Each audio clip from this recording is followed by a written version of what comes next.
he just ran into the back of it, tore the back of the starboard hull right off. All the hull is missing back there. It's not really fixable. That hull, at least. I don't know what I'm gonna do. All right, off camera, I got some touch-up paint done. The hatches are done from last episode. These hatches finally showed up, so we're gonna cut out the last bit of the fiberglass, make sure those seat right. And then we're doing Sikaflex. Make it all nice and watertight.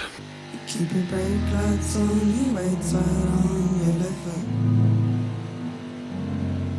When you breaking phone, you tasted some, I need to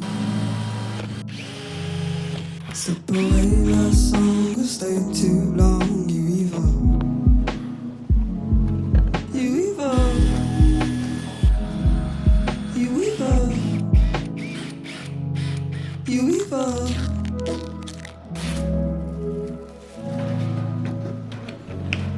You evil. Focus. This right here is a turn signal that you would mount into the bar end of a motorcycle. A lot of cafe racer guys use these. But I happen to have 2 of them lying around. I'm gonna go wire it up. It goes white and yellow. So got 3 wires here. We got 40 feet of wire on each one. We're gonna splice these together, feed them down the mast, and then I'll have a little anchor light.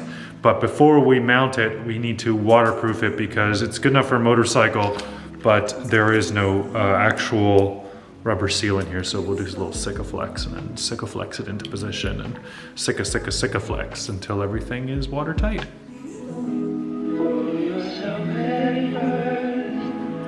Into that holy race they shall remain.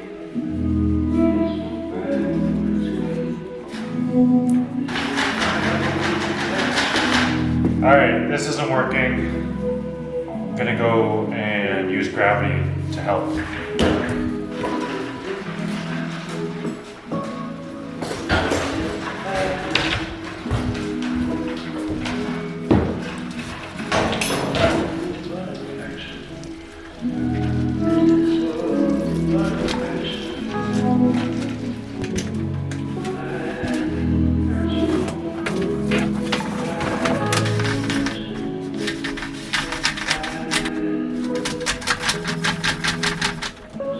It's still not working.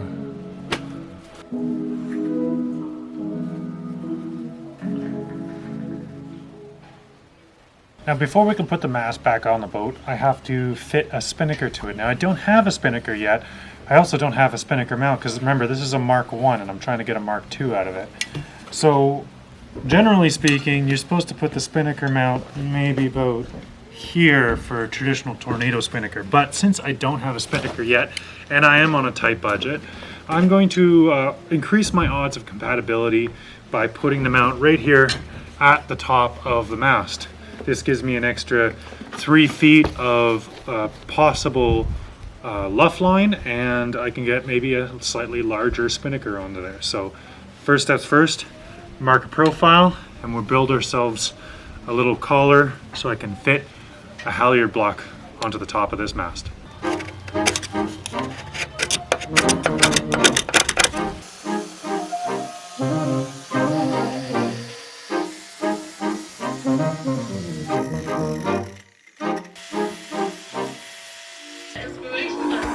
Truth be told, I'm afraid.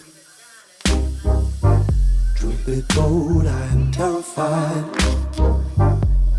I haven't felt this strong in weeks. Can you understand why that terrifies me? How long till you're back on? All right, we have another sponsored battery this episode. This is Ampere Times 100 amp hour 12 volt battery. You've probably seen this one on the market. It is quite affordable. So what is it missing basically is the name of the game for today, and we're going to be testing it out over the course of this episode and we're going to start off on the deep end here, and we're going to put a lot of trust into this little battery. I am about to jump into the water with my hookah system, and we're going to power it all off of this battery, and hopefully it will supply me with enough air to keep living. Truth be told, I'm ashamed. You must understand why I cannot stay. It's pretty early in the season, so the boats are pretty clean. It's a bit too cold for this jacket. I am absolutely freezing after that dive. And if you don't like creepy crawlies, this is not the job for you. What are you doing? What are you doing? Huh? Guilty. You look guilty. All right, do you recognize my surroundings? I am on Kishmal doing some repair work up here at Deep Bay for Robert. One of the things we are repairing is we are replacing the house batteries. Now, the house batteries in this boat are about 5 or 6 years old. Unfortunately, a lot of people leave their boats for extended periods of times, and the batteries aren't monitored, and they don't have any kind of safety switch on them. Like regular lead acid batteries just don't have voltage limiting switches anywhere on them. So that means you can completely deplete a lead acid battery and really damage it. So all it takes is a few times of running a battery down to next to nothing and it's dead. That's all it takes. Not such a problem anymore. We're going to install ampere times 100 amp hour 12 volt battery into this unit. It's replacing 2 lead acid 100 amp hour each. So the effective equivalent is the same, but we're replacing 2 batteries with just 1. This one's slightly larger than the AO Lithium one I was testing earlier, but it's got the same capacity, only 100 amp discharge as opposed to the 200 amps of the AO Lithium, and it does not have a Bluetooth module. This is more of your bare bones lithium iron phosphate setup, but the price reflects that. These units are give or take $500-600, and you can buy them on Amazon. They are probably one of your cheapest deals on the market, and of course they have that same setup as a lot of the other ones have. A nice sealed box, epoxy embedded terminals, a BMS module inside, and your basic temperature sensors. Now, unlike the AO Lithium, you can put these ones in series, up to 4 in series, which is nice. If you want a 48 volt system, you can buy 4 of these guys and get a 48 volt 100 amp battery. But for today, we're just going to drag and drop this in, replace a couple of wires, and well, we'll be back to business. Tell me, are you on there? The new lithium ones are a lot lighter than these two. This lithium iron phosphate battery has a higher continuous discharge than these 2 lead acids put together, and it has the same capacity. I think it might actually have a bigger capacity because I don't think these batteries match. Yeah, I'm just a body, and I respect your nature. In most ways that matter, these lithium iron phosphate batteries are basically a drag and drop situation. They replace your regular lead acid batteries quite nicely because they run in a very similar voltage range. So it's just a little bit easier to get the whole system running. Don't need that anymore. Do you want to turn the key? Let's do it again. It's gonna be running like we're gonna have to do this a few times. Because the lithium iron phosphate has a wider range, you don't have to like push lithium iron phosphate up with the higher voltage to get it to hold voltage. You can stop now. And so, you know, when a lead acid battery is full, it's at like 12.9, but lithium iron phosphate will sit full at what I think it's 14.5. This one, I gotta double check again. But unlike lead acid, once the charge is off, it doesn't dip down the way lead acid does. In fact, it'll stay up there at that voltage. So you still get the range at the bottom, but you also get this new range at the top. It's kind of cool. Because it's a 4-cell lithium iron phosphate, it is a drag and drop system. It's got its own BMS module, it can handle itself. You just replace your lead acid batteries with it. And since it's designed to handle 100 amps and you're not putting out 100 amps out of anything, even your charging profiles don't have to be all that complicated. It just works really well. Do good work. Alright, I do a lot of this boat work, usually in Silver Bay. Today I'm in Deep Bay. And it's been a kind of a fun day being back on Kishmal. I do really regret getting rid of her in a lot of ways. I do want to see my boat sail, but This one was great. The lithium battery makes a huge difference for the starting motor. It was really lethargic before, especially because the batteries were kind of dying.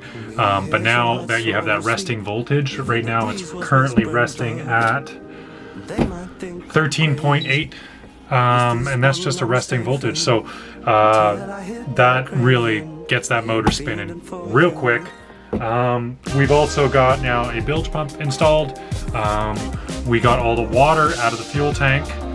We also changed the deck fitting to a nice blue plastic one so that we can ensure water never ends up in the fuel tank again. And we fired her up. She ran great, looking and feeling strong despite her age. That Atomic 4 is still kicking.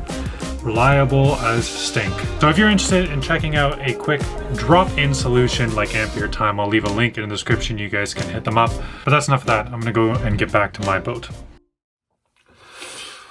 Well, this will be an abrupt change. So I launched Champ. I got her rigged up and everything, and had her out on her mooring ball for the last few weeks. Just kind of, I don't know, procrastinating on other parts of the project.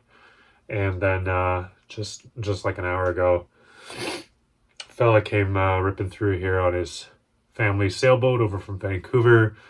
End of a long day sailing over, and just didn't see her. It was a lot brighter than it is right now, but you know, people are tired and they come from the city and they don't really know this anchorage. They don't know that there's a lot of boats here.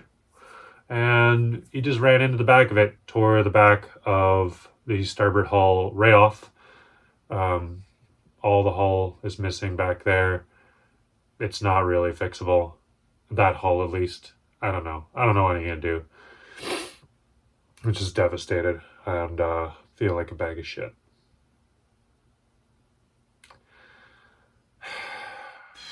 All right, it's been a couple weeks. Let me fill you in on how it's all shaken out.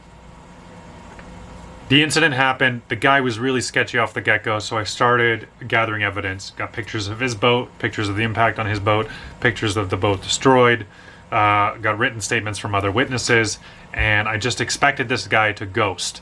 He wasn't giving me enough information, and it just seemed really sketchy. And sure enough, he did ghost.